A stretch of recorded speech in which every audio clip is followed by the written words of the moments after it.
the disciples came to Jesus and asked, "Who is the greatest in the kingdom of heaven?" He called a little child and had him stand among them, and he said, "I tell you the truth, unless you change and become like little children, you will never enter the kingdom of heaven. Therefore, whoever humbles himself like this little child is the greatest in the kingdom of heaven. And whoever welcomes a little child like this in my name welcomes me.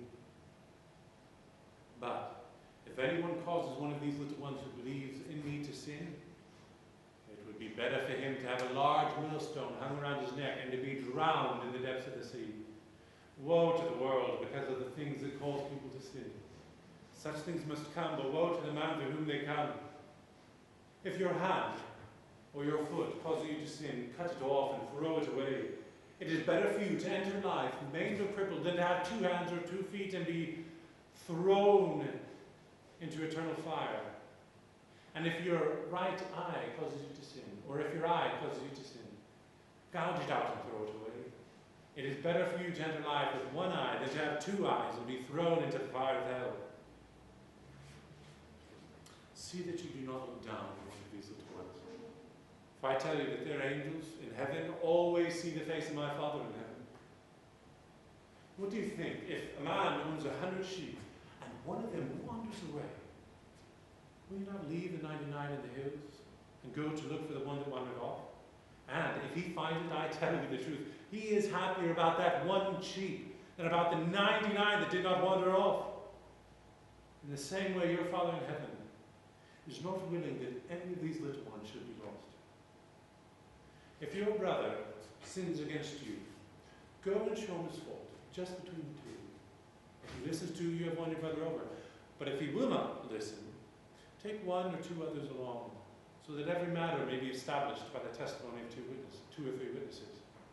If he refuses to listen to them, tell it to the church. And if he refuses to listen even to the church, treat him as you would a pagan or a tax collector. Whatever you bind on earth will be bound in heaven, and whatever you loose on earth will be loosed in heaven. Again, I tell you, if 2 of you on earth agree about anything you ask for, it will be done for you by my Father in heaven. For where 2 or 3 come together in my name, there am I with them. Then Peter came to Jesus and asked, "Lord, how many times shall I forgive my brother when he sins against me? Up to 7 times?" Jesus replied, "I tell you not 7 times, but 77 times.